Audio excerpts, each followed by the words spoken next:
Lepo pozdravljeni in dobrodošli v mojem knjižnem kotičku. Danes z velikim veseljem odpiram vrata v svet domišljije za prav posebno deklico.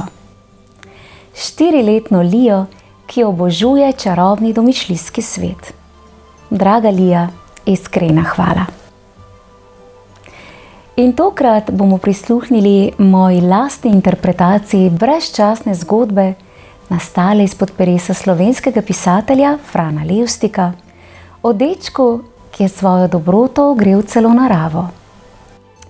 To je zgodba o malem dečku Vidku, najmlajšemu v veliki družini, čigar srajčica je bila že tako tanka in raztrgana, da ga je še komaj grela. A Videk je imel nekaj neprecenljivega, zlato srce. In ker se dobrota vedno znova povrne, so mu na pomoč priskočile prav posebne živali. Le katere? Predlagam, da se udobno namestimo in prisluhnemo Lijini pravljični želji z naslovom Kdo je napravil Vidku srajčico?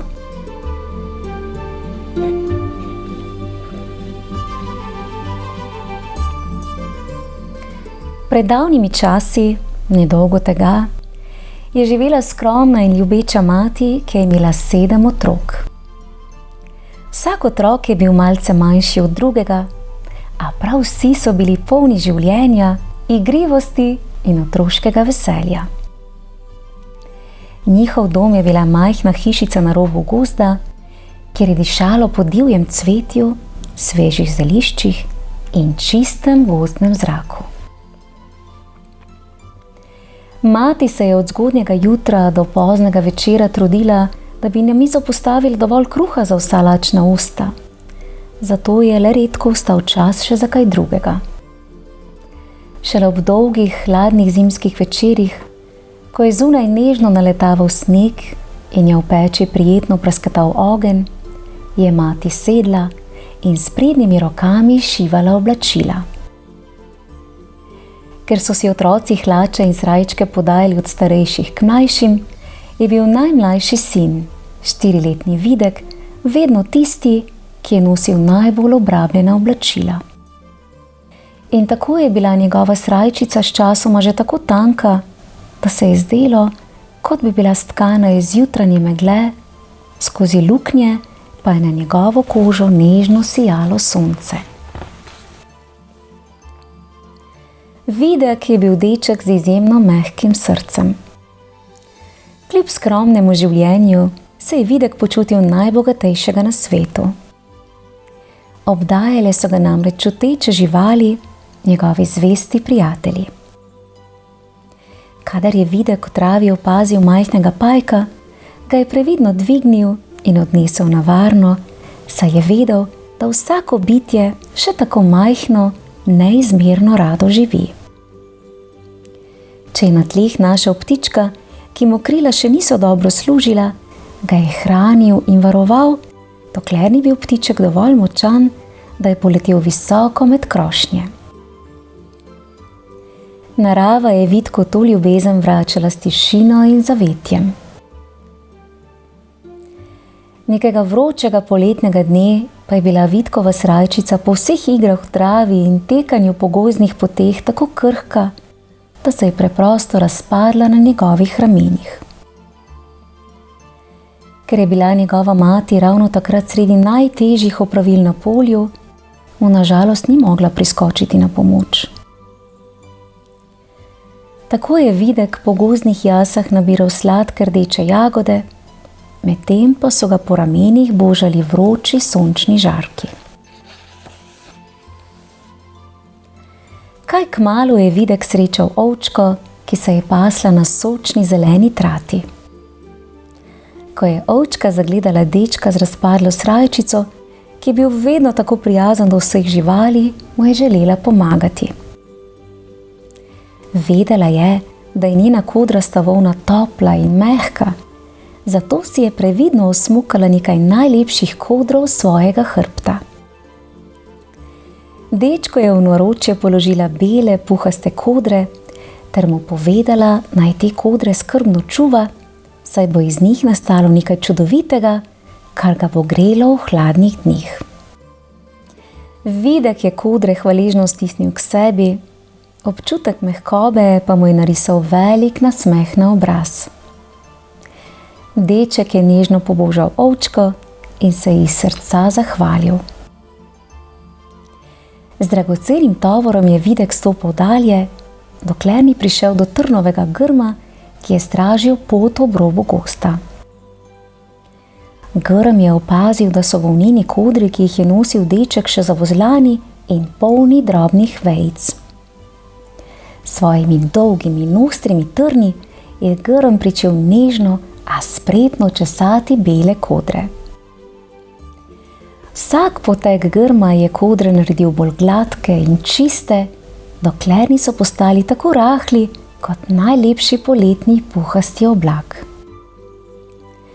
Videk se je trnovemu grmu zahvalil, mu prijazno pomahal in mu obljubil, da bo še naprej lepo skrbel zanj. Vidka je na to pot vodila pod staro hrastovo drevo, ker je v senci prebival Pajek. Pajek je bil mojster tkanja in ko je videl pripravljeno volno, je takoj vedel, kaj mora storiti. S svojimi tankimi in hitrimi nožicami je začel presti in tkati. Nit za nitjo je prepletal v močno, a hkrati neverjetno tanko in mehko tkanino. Delal je tako tiho in zbrano, da se je Vidku zdelo, kot bi sredi gozda nastajala čarovnija. Ko je Pajek končal, je bilo blago tako popolno, da se je kar svetilo v sončnih žarkih, ki so prodirali skozi listje. Preden pa je Videk odšel, se je Pajku z globokim priklonom zahvalil za čudovito mojstrovino, ki jo je stkal samo zanj. Z blagom v rokah je Videk prispel do hladnega potočka, kjer je na skali počival velik rak. Rak je bil znan po svojih močnih in natančnih kleščah. Ko mu je veter prišepnil, da Videk potrebuje novo oblačilo, se je rak nemudoma lotil dela. S svojima kleščama je blago rezal tako mirno in natančno, kot bi bil najboljši krojač v velikem mestu. Izrezal je rokave, ovratnik in hrbtni del, vse pa je bilo ukrojeno na tanko po Vidkovih merah, da mu srajčica ne bi bila ne prevelika, ne premajhna. Videk se je raku z žarom v očeh zahvalil za njegovo natančnost in spretnost. Čeprav so bili vsi deli srajčice pripravljeni, jih je bilo potrebno še zašiti. Videk je žalostno pomislil na svojo mati, ki je imela toliko dela, a ravno v tistem trenutku je nad Vidkom zaokrožil majhen ptiček. V kljunu je nosil dolgo nit, ki jo je našel v travi. S svojo hitrostjo in spretnostjo je začel šivati kose blaga skupaj. Njegov kljunček je švigal sem in tja, hitreje kot katerakoli šivanka, dokler srajčica ni bila popolnoma dokončana. Bila je bela kot sneg in mehka kot perje. Videk je osupal strmel v mojstrovino, ki je nastala pred njegovimi očmi. Od nepopisnega presenečenja in sreče so se mu v očeh nabrale drobne, svetle solze, ki so mu spolzele po licih. Z novo srajčico v rokah je pokleknil k ptičku, mu s prstom narahlo pogladil drobna krila in mu z drhtečim glasom zašepetal: Hvala ti, dragi ptiček, ker si zame stkal tako mehko srajčico. Zdaj bom v njej vedno čutil toplino vseh svojih prijateljev. Ptiček je veselo zažvrgolel, kot bi razumel vsako Vidkovo besedo, Videk pa je začutil, da srajčica ni le oblačilo, ampak objem vseh njegovih čutečih živalskih prijateljev. Ko se je Videk pozno popoldne vrnil domov, so ga bratje in sestrice pričakali z odprtimi usti. Nobeden od njih še nikoli ni videl tako čudovitega oblačila, ki bi bilo hkrati tako preprosto in tako lepo. Mati je odložila svoje delo in ko je videla svojega najmlajšega sina v novi srajčici, so se ji oči zasvetile od ponosa in olajšanja. Ko je Videk pripovedoval o ovčki, grmu, pajku, raku in ptičku, je mati tiho spoznala pomembno resnico. Vedela je, da dobrota, ki jo seješ okoli sebe, vedno najde pot nazaj domov. Svet je namreč poln nevidnih vezi in tisti, ki z ljubeznijo skrbi za naravo in čuteča bitja, nikoli ne ostane sam, ko potrebuje pomoč. Ja.